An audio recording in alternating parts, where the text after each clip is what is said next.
Good afternoon, this is Starscream. I wanted to bring to you Timewave Zero. If you're not familiar with Timewave Zero, Terence McKenna designed this software based off of the singularity that is supposed to exist on the December 21st, 2012 date. Now, the way this works basically is if you can imagine dropping a pebble in a pond and those ripples being really close to the pebble as it, and they spread out as it goes over time. The difference is that we're actually approaching from the outside in, and as those waves are along on the outside, they actually will get shorten and tighten up as they get towards the center, which is the singularity. What those basically are supposed to be are waves in which we relearn the same types of experiences that we learned the previous wave, but in a much shorter period of time. So as we reach December 21st, 2012, all of these experiences that we have learned or we need to relearn will be thrown at us at a much quicker pace. I guess theoretically all the way up to an infinity as far as the amount of speed that will be thrown and stuff. That's the reason everything seems to be moving much faster than it was before. So with that being the case, if you take a look at Timewave Zero here, this is the application that Terence McKenna designed.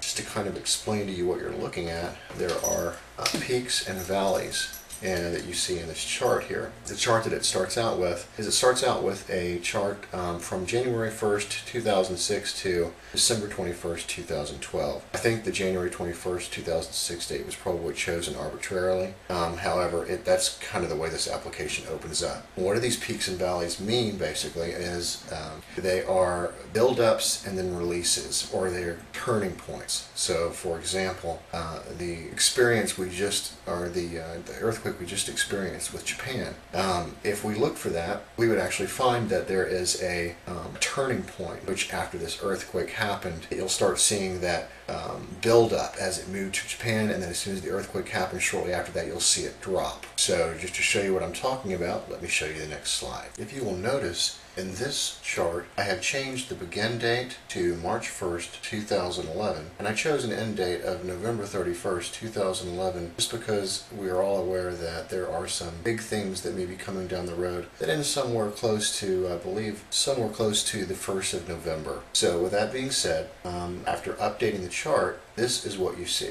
Now the next thing that we're going to do is we're going to locate roughly where the earthquake appeared or happened in Japan. On this chart that we see right here, you'll notice that there is a very large peak, and that exists somewhere between 314 and 322. So by clicking on the area that we feel is the peak, we can pretty much target where we think that the tipping point in this case would be. Timewave Zero application, in order to do that, you have several options, one of which is called resonate back or redshift. This actually will move this exact picture that you're seeing back in time to where it finds the same peaks and valleys. The difference is that as we move back in time, what may consist of one day now may consist of several days back in time. And as we move farther back in time, it actually may consist of a period over a year. And so that's what we're seeing. So when you see something 100 years ago that may last for a week, by shifting that forward, or by calling it blue shift, resonating forward, you may find that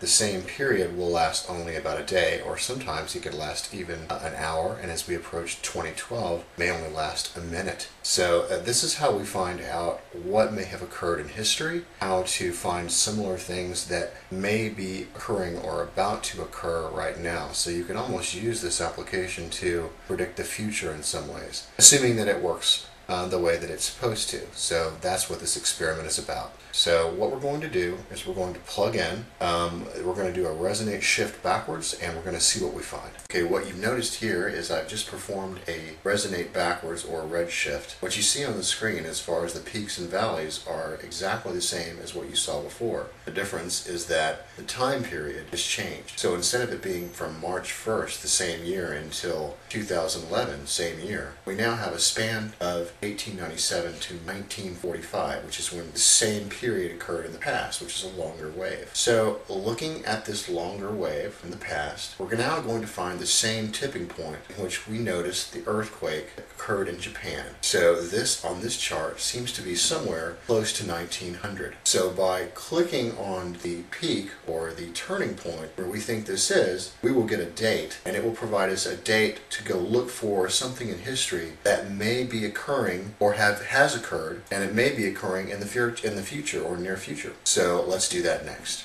Okay, so now I have just clicked the peak in history where I feel like it's right at the edge of the turning point. The date that came back was October 9th, 1900. So now our job is to go and find out if there is something in history that seems relevant to what we may be dealing with right now or possibly in the near future. There are many web applications you can use to locate the events in history that you're searching for that may correspond to what we're dealing with right now or possibly in the near future.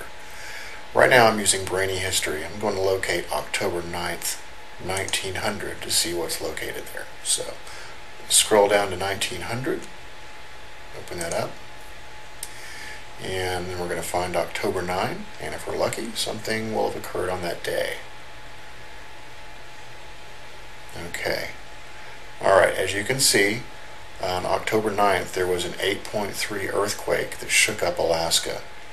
Now, this particular example is very nice. I don't think it's always going to be this clear. You should see something at least similar, an event that's similar or a learning experience that's similar to what you're dealing with now, but I don't think usually you're going to have it this crystal clear. So we obviously know we're experiencing a lot of earthquakes right now with the Rain of Fire. I believe North America is supposed to be one of the next targets. That being said, if we take this October 9 day and now we do a blue shift forward, that should take us to the day, and since we're moving forward, should take us to the day and even closer, the hour and the minute in the future where this next event is going to occur. And then if I have to be general, I would probably say that we could probably expect a large earthquake on the West Coast in the near future. So we'll find that out next. Now I believe that normally we're not going to get things quite as nicely as we got this October 9 date. But given that we did have an exact date of October 9, we can take this date, and since this is considered one day in the past, then if you move that into the future or blue shift, then that should move us down to a more exact time within a day period that should give us a time range within a particular day that may have the next disaster or earthquake occur. So it's very possible, if this theory is correct, that we could target the hour and minute in which the disaster actually occurs. So what you're going to see me do now here is we're going to take the October 9 date of 1900 and we're going to place that into the begin and end date. And then we're going to do a blue shift forward. What that should do is give us a day in the future, which will also give us a time that exists within that day that we should expect to see the next disaster occur. All theoretically, of course. So let's see what happens when we do that. Now I've just performed a blue shift forward from the October 9, 1900 date, and that brings us to March 22nd, 2011 at 4:13 p.m. and 7 seconds. Now theoretically this is the time in which the tipping point would exist in the future as compared to October 9, but that is yet to be seen. So this is an experiment. I, by the way, am not claiming that this necessarily works. This is to experiment along with everybody else and to see what happens. This is actually one of those times where you have the opportunity to see something that is very clear in the past and may actually yield something that's going to occur in the future that's significant. So what I'll do is I will post the links to how you can reach the application, and I hope this was clear and that everybody understands how this works. I myself do not fully understand how to use the application, but it seems as though I've worked enough through it to kind of understand the basics. So I hope this was helpful to everyone, and let's see what happens.